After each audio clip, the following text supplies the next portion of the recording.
Meus irmãos, eu quero convidá-los a abrir a Escritura no livro de Atos, capítulo 2.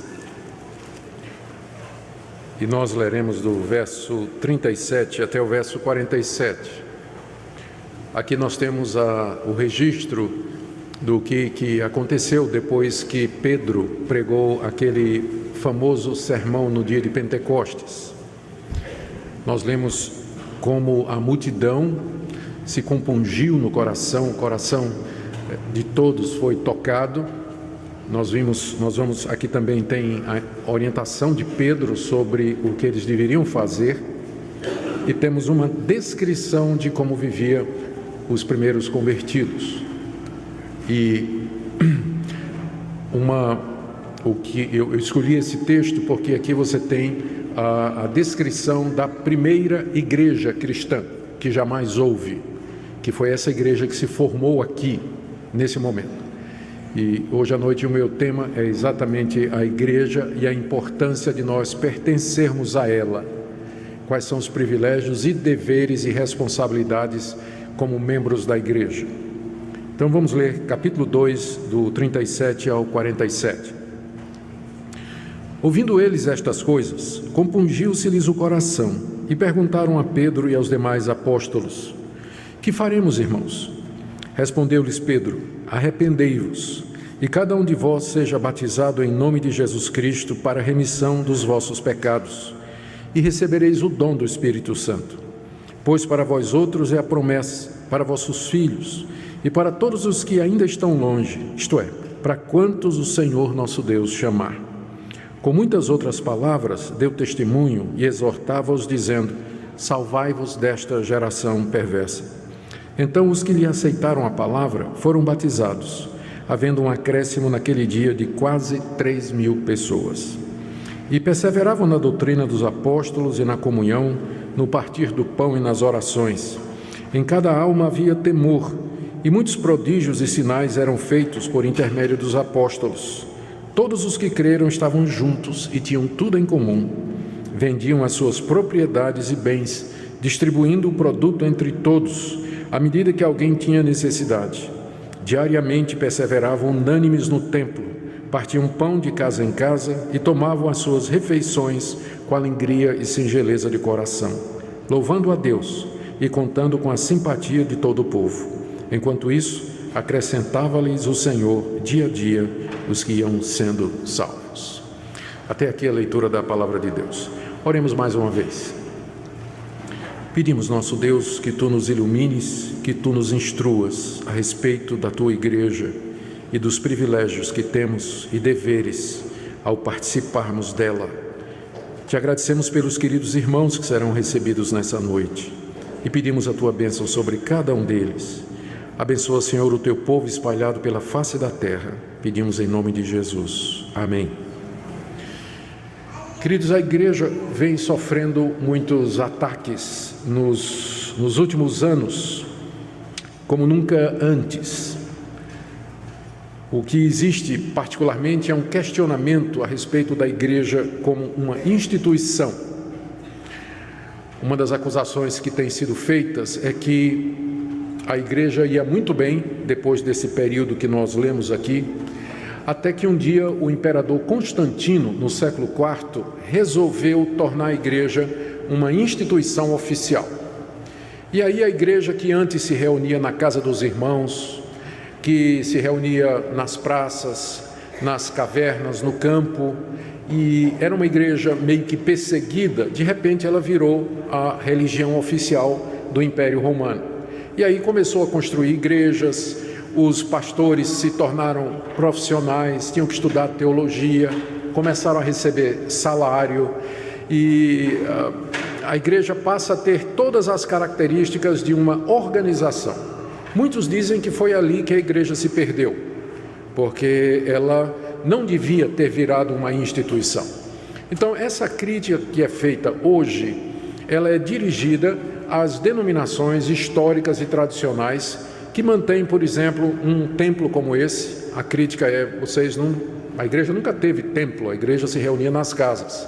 Que mantém pastores para fazer o trabalho pastoral, como por exemplo a nossa igreja, que tem uma equipe pastoral, que mantém funcionários. A nossa igreja tem vários funcionários, nós temos vigias, temos secretário, temos administrador, que tem CPF, que paga impostos, que tem todas as características de uma pequena instituição. Então, eles dizem que isso acaba prejudicando o trabalho da igreja, e muito do que é feito na igreja é para manter esse aspecto institucional e o aspecto mais pastoral da igreja, que é cuidado dos membros, evangelização, isso fica num segundo lugar. Então tem havido essa crítica. E aqui cresce o número de pessoas que acreditam nisso. No último censo religioso feito pelo IBGE, foi em 2014, foi feita uma comparação, e em 2014 o número de evangélicos desigrejados era muito maior do que 10 anos atrás. Eu me lembro, na época, há muitos anos atrás, que você perguntava a uma pessoa aqui no Brasil: qual é a sua religião? Aí a pessoa dizia: eu sou católico. E aí a próxima pergunta é: praticante ou não praticante? Porque muita gente era católico porque nasceu numa família católica, porque o catolicismo é a religião oficial, não é? Ou a maior religião oficial, não é, mas a maior religião do Brasil. Então as pessoas eram católicas porque os pais eram católicos, nasceu num lar católico, cresceu numa igreja católica, então, e alguns nem frequentavam mais, mas se diziam católicos. Eu me lembro nessa época, se alguém perguntasse: qual é a sua religião? E a pessoa dissesse: eu sou evangélico, então você tinha certeza que aquela pessoa era membro de alguma igreja e que estava ligada a alguma igreja, que participava de alguma igreja. Hoje em dia, você pode perguntar a uma pessoa: qual é a sua religião? E se ela responder evangélico, você pode fazer a segunda pergunta: praticante ou nominal? Porque a quantidade de gente que se considera evangélica, mas não está engajada numa igreja, é muito grande no Brasil. E esse número vem crescendo, vem crescendo. Várias coisas contribuíram para isso. Esse ataque à igreja como instituição, o pessoal diz: olha aí, essas igrejas institucionalizadas, elas acabam sendo algo muito profissional, desnecessário e tudo mais. Outra coisa: igrejas que se desvirtuaram e deram uma falsa impressão. Eu tenho um amigo meu, ele é da Assembleia de Deus, ele tem doutorado em teologia, e a tese de doutorado dele foi sobre, o título é Decepcionado com a Graça. Decepcionado com a Graça. O nome dele é Paulo Romeiro, ele é um pastor pentecostal, professor de teologia em São Paulo, na Universidade Mackenzie. E nesse livro, que foi uma pesquisa, o Paulo Romeiro entrevistou centenas de pessoas que eram membros das igrejas neopentecostais e que saíram de lá e não querem mais saber de igreja nenhuma. Uma das causas pelas quais as pessoas largaram essas igrejas é exatamente a ênfase nas igrejas neopentecostais na questão do dinheiro.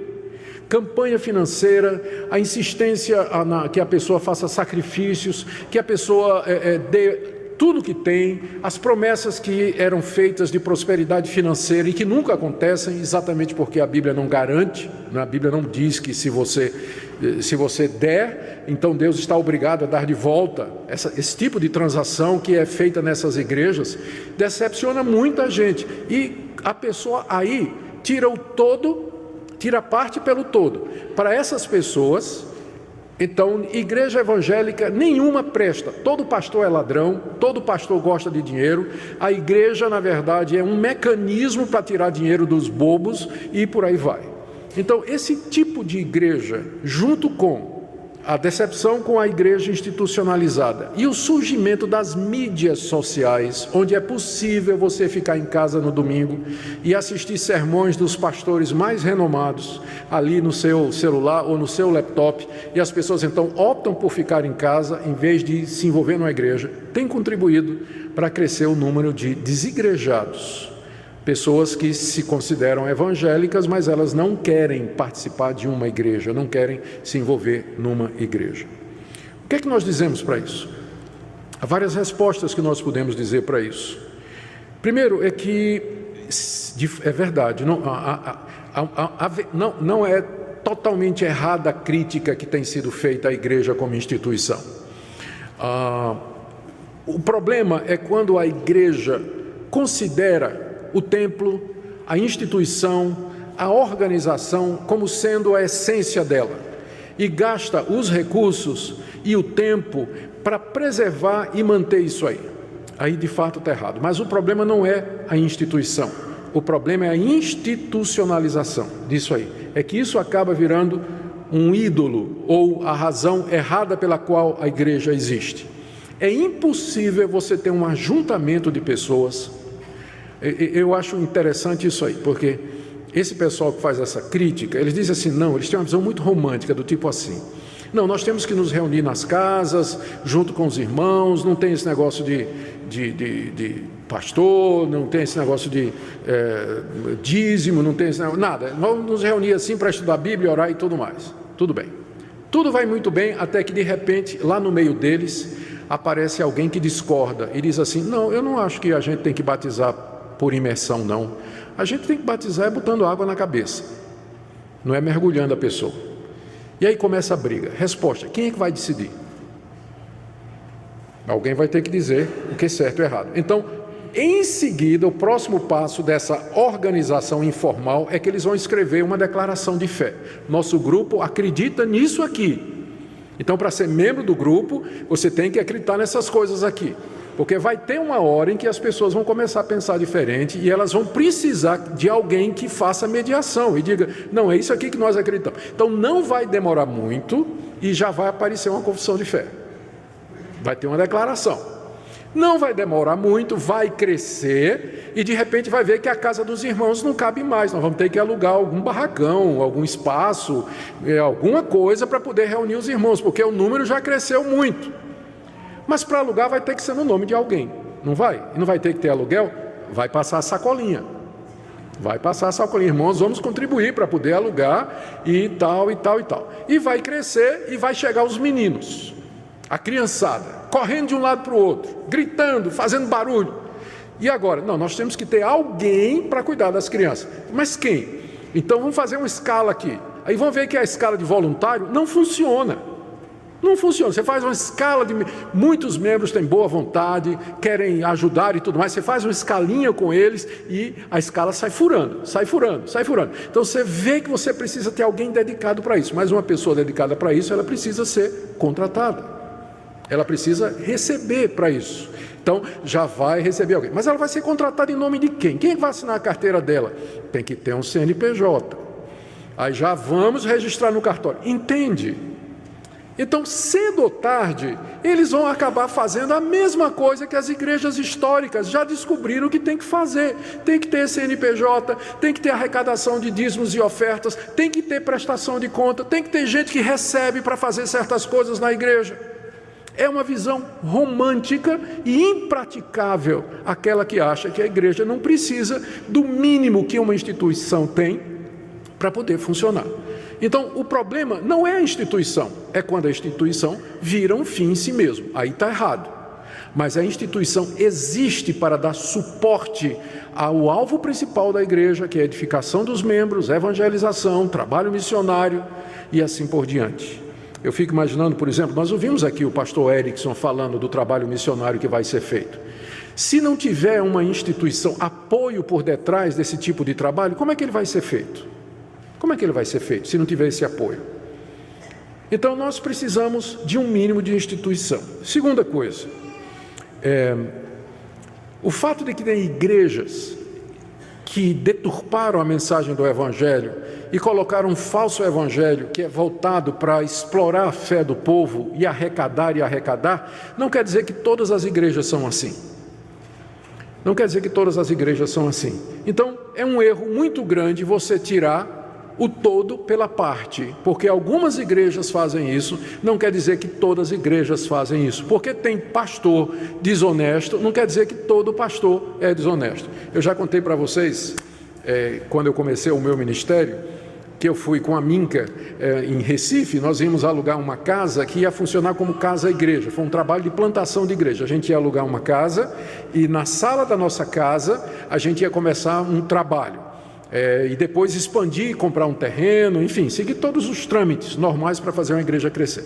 Aí, procurando casa para alugar, indo nas corretoras e tudo mais, e aí eu descobri que eu não tinha fiador para alugar, não é, a casa. E aí o corretor geralmente perguntava: qual é a sua profissão? Ele disse: eu sou pastor. Não precisa fiador não, está tranquilo. O senhor é pastor? É pastor presbiteriano. Não precisa fiador não, pode ir, nós sustentamos aqui. Tenho certeza que hoje, se eu for alugar um apartamento, né, e a pessoa perguntar, e eu disser: eu não tenho fiador, né, e a pessoa perguntar: qual é a sua profissão? E eu disser: pastor evangélico, ele vai dizer: nem que se eu tivesse 3 fiadores eu alugava para o senhor. Porque essa é a fama que tem hoje, e que é causada por alguns que infelizmente se passam por homens de Deus e na verdade não são, e sobre os quais a Bíblia nos adverte.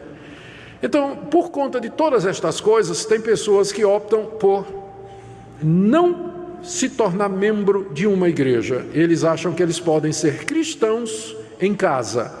Eles podem ser cristãos discutindo teologia lá no Starbucks, tomando um cafezinho e conversando e tal, e isso aí é suficiente para manter a vida cristã deles. Mas será que é assim? O que eu queria com vocês nessa noite, o que eu queria mostrar para vocês hoje à noite, é que a igreja, ela foi instituída por Deus, para ser a maneira pela qual Ele age no mundo, reunindo o seu povo que é salvo pela graça, povo com quem Ele vai habitar para todo sempre no novo céu e na nova terra. Vamos começar então perguntando: o que é uma igreja local? E eu creio que a melhor resposta está aqui no texto que nós lemos.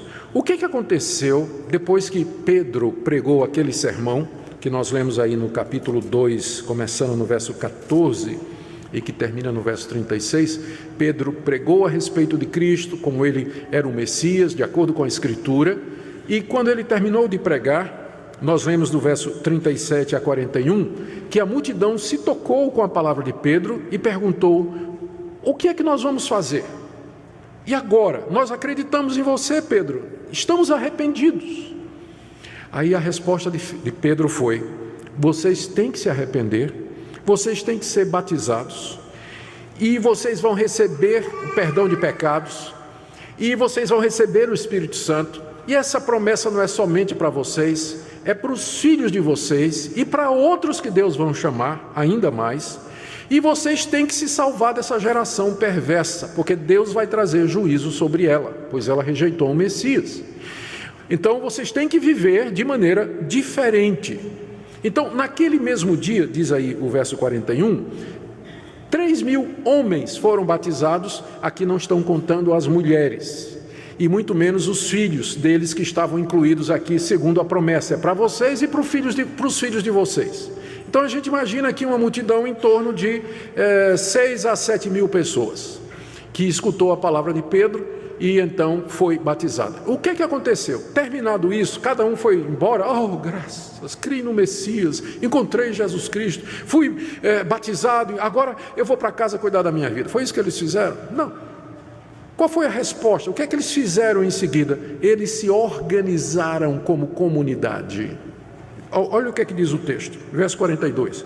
Perseveravam na doutrina dos apóstolos, na comunhão, no partir do pão, nas orações, em cada alma havia temor, prodígios e sinais feitos pelos apóstolos. Verso 44, todos os que creram estavam juntos e tinham tudo em comum, vendiam propriedades, distribuíam entre os necessitados. Verso 46, todo dia perseveravam no templo, que é onde as reuniões aconteciam, partiam pão de casa em casa, tomavam as refeições juntas.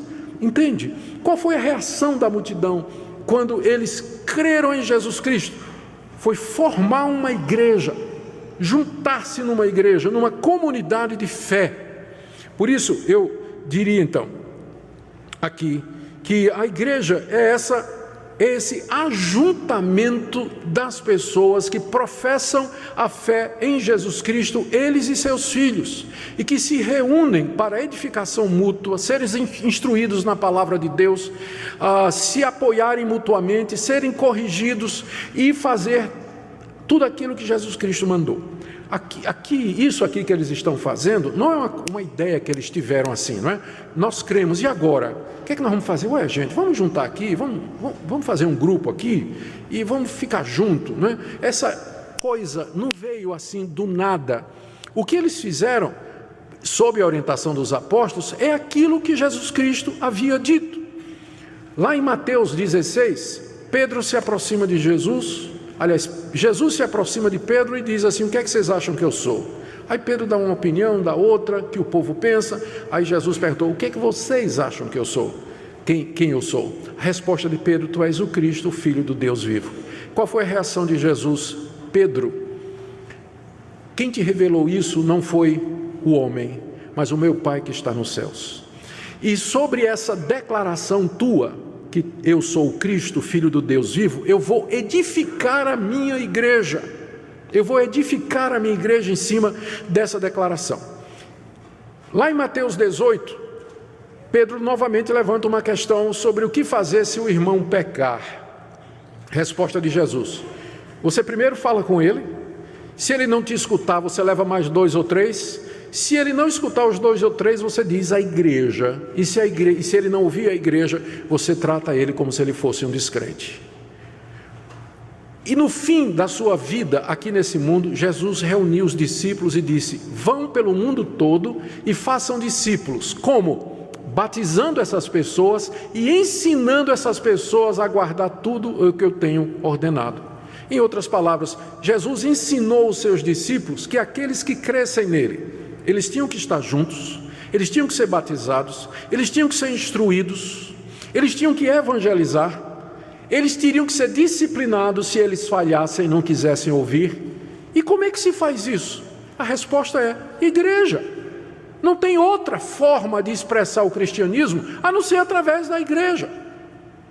Ela foi instituída por Jesus Cristo. Então, é óbvio, uma vez que a multidão, voltando agora para Atos capítulo 2, Pedro pregou o sermão, a multidão, muita gente estava lá, a cidade estava lotada de peregrinos, a multidão acreditou na palavra de Pedro, que Jesus era o Messias, e agora, eu creio, e agora, formou a igreja, se juntaram para fazer aquilo que Jesus mandou, para aprender sobre o Messias, ser edificado, ser instruído, se ajudar mutuamente e evangelizar o mundo, como Jesus havia mandado.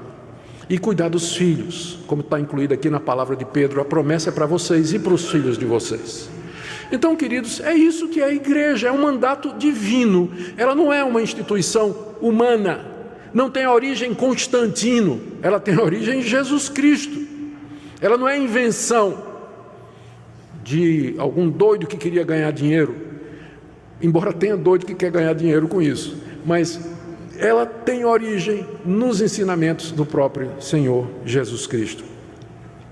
Aqui então nós vemos que a comunidade, ela se reuniu, esses que creram, se reuniram para adorar a Deus, ser instruídos na palavra de Deus, celebrar os sacramentos, ser edificados nessa palavra, se auxiliarem mutuamente, se corrigirem e anunciar ao mundo o Evangelho de Jesus Cristo. Portanto, e aqui é a conclusão desse meu primeiro ponto, o que é a igreja? Se a igreja é isso, é dever de todos aqueles que professam a Jesus Cristo como sendo o Filho de Deus, Senhor e Salvador, é dever deles se juntar aos demais que professam a mesma fé.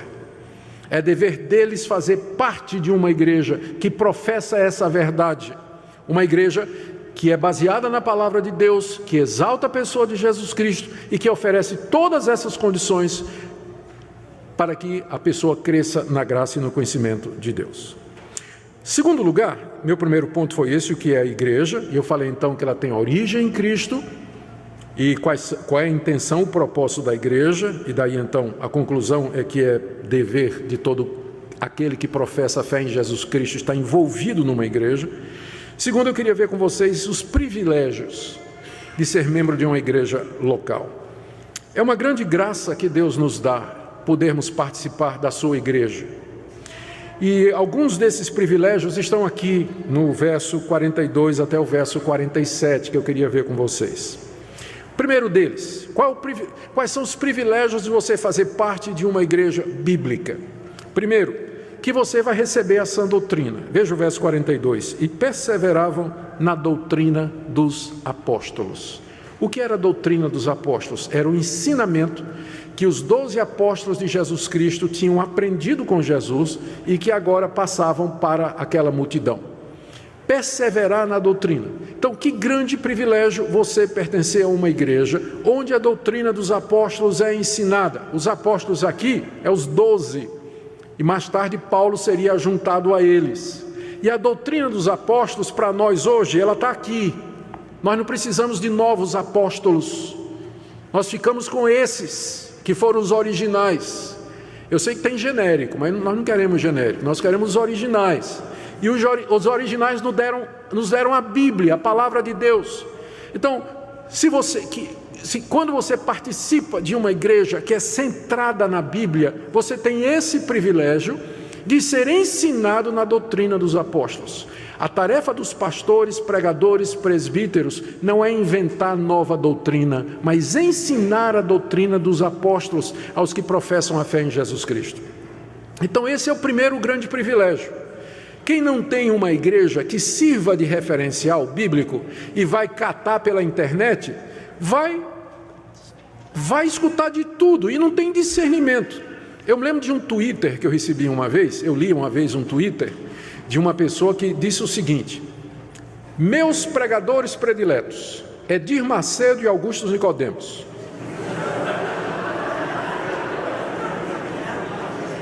Pense num discernimento. Pense no discernimento, não tem. Sai catando na internet e sai ouvindo tudo, né?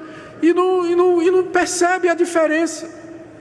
O privilégio de você ser membro de uma igreja bíblica é que você tem um referencial seguro de doutrina, a doutrina dos apóstolos, que vai ensinar você, vai instruir você, na verdade,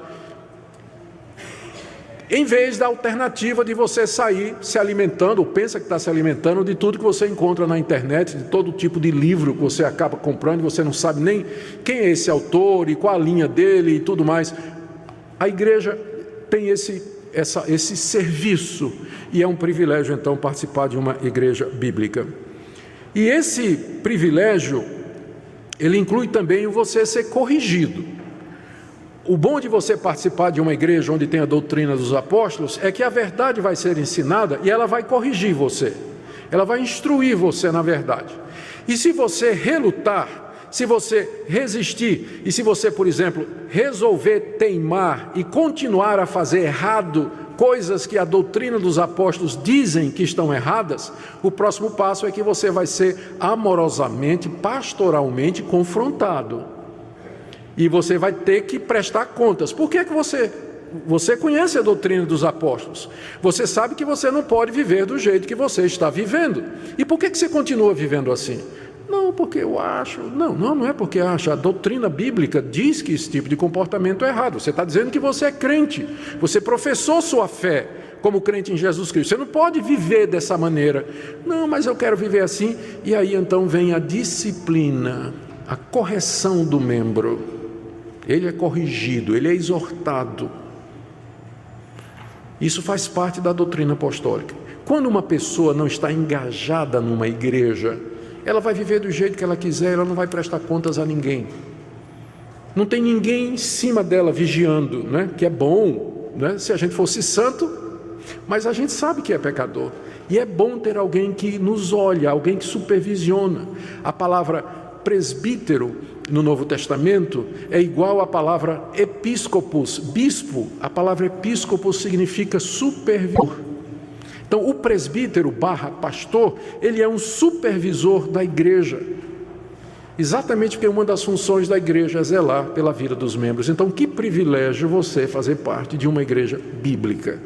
Você fica seguro, você sabe que se você errar, vem alguém amorosamente confrontar você e corrigir você. Um outro privilégio que a gente encontra aqui é a comunhão com verdadeiros irmãos. Veja o que diz o verso 44. Todos os que creram estavam juntos e tinham tudo em comum. E veja ainda o verso 46, diariamente eles perseveravam unânimes, juntos no templo, partiam pão de casa em casa, tomavam as suas refeições com alegria e singeleza de coração. Um outro privilégio que o texto nos declara de ser membro de uma igreja é você ter a oportunidade de conviver com pessoas que têm a mesma fé. E você vai descobrir, convivendo com essas pessoas, comendo na casa um do outro, indo juntos para eventos, participando juntos de atividades, vocês vão descobrir que essas pessoas, elas têm as mesmas lutas que você. Elas também estão lutando contra o pecado. Elas também têm dificuldades, às vezes têm dúvidas também, mas também têm alegrias, têm testemunhos que elas vão contribuir de livramento, de como Deus abençoou. Então, isso vai fazer você se sentir parte de um corpo, de pessoas que professam a mesma fé e têm o mesmo objetivo. E esse é um grande privilégio que um desigrejado não tem. Ele está sozinho. Quando ele cair, com quem ele vai orar? Se ele tem dúvidas, com quem ele vai tirar? Você sabe como é que esse pessoal tira dúvidas? Pega o e-mail de 10 pastores e manda a pergunta. Assim, ó, toda semana eu recebo umas 10. Mas eu estou sabendo que aquela pergunta ela não vem só para mim. Ele mandou para mim e mandou para mais uns 10 pastores da internet, não é que ele vê na internet. Aí do tipo assim, pastor, eu era casado, traí minha mulher, me separei dela, eu posso casar outra vez? Eu geralmente respondo assim, já perguntou o seu pastor? Né? Por que você está me perguntando por e-mail? Você não tem pastor? A quem você pode perguntar? Geralmente é essa a minha resposta, porque eu sei que ele mandou essa mesma pergunta para 10 outros pastores. Ele não participa de nenhuma igreja, então ele fica fazendo isso, fica catando resposta onde ele pode encontrar. Que privilégio você participar de uma comunidade em que há pessoas, há irmãos com quem você pode compartilhar a sua vida e suas dificuldades. E agora, o terceiro privilégio que eu quero mencionar está no verso 42. E diz assim, perseveravam na doutrina dos apóstolos, na comunhão, já mencionei, e no partir do pão. O partir do pão aqui é uma referência à ceia do Senhor. Aquilo que Jesus disse aos seus discípulos, quando vocês se reunirem, partam e bebam o cálice em memória de mim. Uma pessoa que não participa de uma igreja regularmente, ela está privada desse privilégio de comer o pão e beber o cálice com os irmãos em memória de Cristo. Jesus disse que isso era uma forma de edificação espiritual. Quando nós comemos o pão e bebemos o cálice como igreja, nós nos alimentamos do Senhor Jesus pela fé. Uma pessoa que não está envolvida numa igreja local, bíblica, e que, portanto, não celebra a ceia do Senhor, ela é privada desse privilégio. Não faz sentido ela sozinha em casa pegar o pão, um cálice, tomar e pensar que ela está celebrando a ceia, quando o propósito da ceia é exatamente mostrar a comunhão dos irmãos em torno da pessoa de Jesus Cristo. É esse que é o propósito da ceia. Nós participamos, embora sendo muitos, nós comemos do mesmo pão e bebemos do mesmo cálice. Não faz sentido você celebrar a ceia sozinho em casa, porque ela expressa exatamente a comunhão. Então esse é outro privilégio, você participa dos sacramentos. E também não só do pão, mas você participa também do batismo, que foi o que Pedro disse para aquela multidão. A multidão perguntou, o que é que eu faço? Pedro disse, vocês se arrependem e vocês são batizados em nome de Jesus Cristo, porque a promessa é para você e para os seus filhos. E você sabe que tem gente que se batiza, né? Já ouviram falar? Mas tem gente que não quer saber de igreja, então ele mesmo, ou então se afunda, né? Dependendo da convicção dele, e acha que aquilo é batismo. O batismo é o selo público externo de que você tem uma aliança com Deus. Não faz sentido você fazer isso sozinho, mas é uma expressão de que você faz parte de uma comunidade de fé. Então, é outro privilégio que nós temos. Mais um privilégio de participar da vida da igreja é a vida comunitária de oração. Veja o final do verso 42. Eles participavam nas orações. Como os judeus, esses primeiros cristãos oravam 3 vezes por dia. Eles tinham 3 horários específicos no calendário judaico em que eles paravam o que estavam fazendo e oravam virados para o templo de Jerusalém ou iam ao templo para orar. E aí todos esses que se converteram com a pregação de Pedro iam juntos participar das orações. Orar com os irmãos é um dos meios que Deus nos deu para nós crescermos na graça. Orar individualmente é recomendado na Bíblia também, mas orar com os irmãos também é. Eles participavam nas orações. Quando a gente ora com os irmãos, você tem gente orando por você, e você percebe que você tem mais coisas a pedir do que somente aquelas coisas egoístas que você acaba pedindo.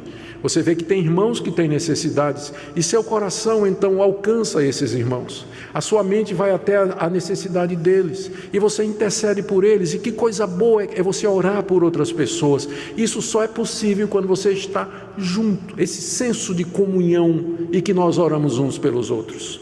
Mais um privilégio que é mencionado aqui é no verso 45.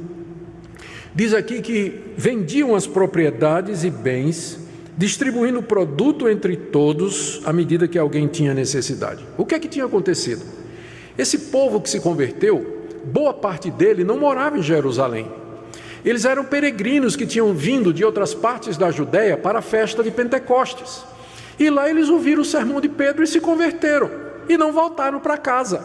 Ficaram morando em Jerusalém. E agora a igreja tem um problema. Esse pessoal vai viver de quê? Então, quando a necessidade começou a apertar, porque de repente a igreja passou de 120 membros para 5 mil. Pensa no avivamento, né? 120, 5 mil. Esse pessoal vai viver de quê? Uma parte morava em Jerusalém, tinha sustento, tinha propriedades, eram moradores da cidade. Outra parte eram judeus que tinham vindo de lugares diferentes, que não tinham emprego. Mas acharam o Messias, e para eles a coisa mais certa do mundo parecia isso, ficar ali com a família deles, ali na igreja, porque é lá a comunidade do Messias. Tal o apego deles à igreja, eles não quiseram voltar, mas isso criou um problema logístico. De repente alguns começaram a passar necessidade, e então os membros de Jerusalém, que tinham condições, voluntariamente começaram a vender as propriedades, levavam o dinheiro para os apóstolos, e os apóstolos faziam a distribuição, dando cesta básica para aqueles irmãos que precisavam, enquanto eles não aprendiam alguma coisa ou achavam alguma oportunidade de trabalho ali, eles foram ajudados pela igreja. Esse é um privilégio de participar da vida da igreja. Vocês veem que aqui o pessoal vendia terreno e tudo mais, e vocês reclamam quando a gente fala em 10%, né? Quando a gente fala em 10%, vocês ficam tudo reclamando. Na época de Jerusalém, eram propriedades inteiras, né? Mas nós não vamos voltar para aquela época, pode ficar tranquilo. Era um momento específico na vida da igreja esse aqui, em que havia essa necessidade emergente, não é? Havia essa necessidade. O meu ponto é, que privilégio foi participar daquela igreja, que cuidava das pessoas, supria as necessidades, atendia às dificuldades que elas estavam passando. E as igrejas, elas servem para isso, elas não somente atendem, as igrejas bíblicas não somente atendem a nossa necessidade espiritual, mas elas nos ajudam também quando nós estamos passando outro tipo de dificuldade. Igrejas, elas ajudam os pobres, ajudam os necessitados, há cestas básicas, há orientação, há irmãos que se ajudam mutuamente, e é um privilégio nós podermos participar de uma comunidade assim. Daí porque nós também levantamos ofertas para ajudar os irmãos carentes e necessitados. O último, tem vários outros, mas o último privilégio que eu quero mencionar aqui é o ambiente para os filhos. Como é que você pretende criar os seus filhos, você desigrejado? O menino vai crescer, você vai ensinar para ele em casa, mas não seria melhor se ele, pelo menos 2 ou 3 vezes por semana, junto com outras crianças que creem a mesma coisa, filhos de pais que pensam a mesma coisa, aprendesse a viver em comunhão, fosse instruído na palavra de Deus, crescesse no conhecimento de Deus? Crescer numa igreja como criança é um grande privilégio. Eu fui instruído numa igreja, meus pais eram presbiterianos, eu nasci na igreja presbiteriana, e desde moleque eu fui instruído na escola dominical, departamento infantil, Na minha mocidade, eu participei da mocidade da minha igreja, participei de concurso bíblico, fui para acampamento. É verdade que eu era o terror dos acampamentos, mas eu participava de todos esses acampamentos. Terror assim, que eu derrubava a barraca, ficava brincando, era muito moleque. Mas era assim. Eu me desviei da igreja, saí da igreja aos 16 anos de idade, joguei tudo para fora, fui para o mundo e vivi uma vida muito dissoluta. Aos 22 anos, Deus me chamou de volta. Me converti aos 22 anos. Na noite que eu me converti, uma noite de setembro de 1977, tudo que eu tinha aprendido quando criança voltou, como se nunca tivesse saído. Todos os versículos bíblicos, a instrução bíblica, o que eu havia aprendido com o meu pastor que me ensinou teologia, tudo aquilo voltou, estava lá no meu coração. Eu sabia o que eu queria, eu sabia o que tinha acontecido comigo. E eu me lembro que naquela época em que eu estava no mundão, eu não conseguia fazer o que outros colegas meus faziam, porque havia um limite. Hoje eu olho para trás e sei o que era. Foi a educação na Bíblia que eu recebi na igreja, que não deixou que eu fosse tão ruim quanto eu poderia ser, porque me segurava. Eu não conseguia passar de um certo ponto, enquanto alguns companheiros meus faziam isso. Então, um dos privilégios de você fazer parte de uma igreja é que você vai criar os seus filhos nesse ambiente, em que ele vai aprender a amar a Deus, escutar a palavra de Deus, vai ter exemplo, vai ter referencial, vai ter amigos, vai formar amizade, se Deus quiser, uma namorada ou um namorado, e casar com gente da igreja. Que coisa boa! Eu não sou São Pedro não, mas eu torço para que os rapazes e moças da igreja vão para acampamento, vão para atividades, se conheçam, namorem e casem entre si. Porque é um dos grandes privilégios que a igreja nos confere, ambiente para isso. Ambiente para isso. Meu tempo já está quase terminando e eu estou na metade do sermão, o que é que eu faço? E hoje está quente, né? Está quente hoje, não está? Está quente, gente. E o banco também não ajuda. Vocês sabem que a gente faz isso de propósito, né? A gente deixa o ar-condicionado meio baixinho e os bancos são duros, para que se você ficar, é porque você está interessado em ouvir o sermão. Porque ficar ouvindo o sermão de 40 a 50 minutos num banco difícil e com calor é só quem está com sede, não é? Então a gente faz de propósito, né? Exatamente isso. Brincadeira. Deixa-me correr para as responsabilidades. Então, queridos, as responsabilidades de ser membro de uma igreja são compatíveis com os privilégios. É sua responsabilidade, então, como membro da igreja, frequentar os cultos da igreja, frequentar a escola dominical. Toda oportunidade que a igreja lhe dá para você crescer na doutrina dos apóstolos, aproveite para você aprender mais e crescer na graça e no conhecimento do Senhor Jesus. Se submeta à orientação bíblica. Se ela é bíblica, se o que a gente ensina é a palavra de Deus, ouça, obedeça, acate, mude de vida, aceite, porque é dada para o seu bem, Se a pregação é bíblica, escutar o pregador é como se você escutasse o próprio Jesus Cristo exortando e falando. É o que diz a nossa confissão de fé. Enquanto o pregador está ensinando a palavra de Deus, você deveria escutar, porque não é a palavra dele, mas é a palavra de Deus que você deveria receber com toda humildade no seu coração. Participar do pão, procurar não perder ceia do Senhor, preparar-se para isso, contribuir financeiramente para as necessidades dos irmãos, para o trabalho missionário, para o sustento dos obreiros. Esse é um dever de quem é membro da igreja. Não é opção não, mas é dever, pensando em todos os privilégios que você tem. E servir aos outros com dons e talentos é seu dever também, se engajar na igreja. Se você tem dons, habilidades, você pode ajudar de uma forma ou de outra, se engaje. Pergunte o que é que você pode fazer, de que maneira você pode ajudar. É dever dos membros contribuir em tudo. O resultado disso aí, veja o que diz o verso 47. Olha só, se não é isso que a gente gostaria. Louvando a Deus e contando com a simpatia de todo o povo. Enquanto isso, acrescentava-lhes o Senhor, dia a dia, os que iam sendo salvos. Ou seja, não havia, parece, nenhum esforço intencional de evangelização. O crescimento da igreja era espontâneo, porque uma igreja que oferece esses privilégios e onde os membros participavam, ela não tem como não crescer. O povo olha e diz, mas é isso mesmo, eu quero fazer parte dessa comunidade, eu quero me juntar a essas pessoas, olha como eles vivem. Olha como eles vivem, olha o amor que eles mostram uns aos outros, o cuidado uns pelos outros, a doutrina certa. Dia a dia, Deus ia acrescentando à igreja os que iam sendo salvos. Por quê? Por conta da comunidade, o que é que ela era, aquela igreja que tinha todos esses privilégios e também as pessoas que se engajavam nesses privilégios com suas responsabilidades. Eu termino aqui com algumas aplicações práticas. Primeira, eu quero falar aos desigrejados. Se você está aqui hoje à noite, você provavelmente não é um desigrejado, senão você nem estaria aqui. Mas tem muita gente que escuta pela internet. E eu queria dar essa palavra, graças a Deus pelas mídias sociais. Semana que passou, eu estive em Águas de Lindóia e tinha um grupo aqui da igreja para a Conferência Fiel para Líderes. Eu era um dos preletores. E lá encontrei o pastor Miguel Nunes. Eu nunca tinha ouvido falar do pastor Miguel Nunes.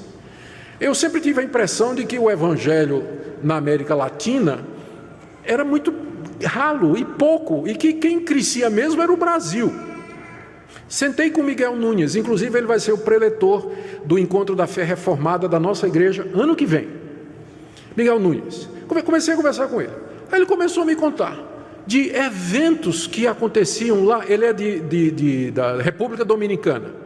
Eventos de 3, 4 mil jovens, a tradução dos livros de todos esses autores que nós conhecemos aqui, Piper, Carson, Lawson, Paul Washer, C.G. Mahoney, MacArthur, tudo isso ele já vem traduzindo há muitos anos, antes de nós, em espanhol.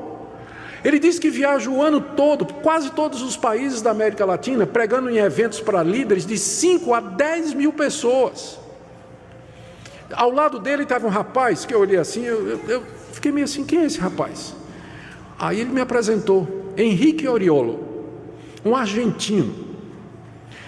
Ele tem um site reformado, ele é um rapaz, um jovem, tem um site, um blog, onde ele só publica artigo reformado. Inclusive, eu descobri que ele estava publicando artigos meus. Ele pegava, traduzia para o espanhol e publicava.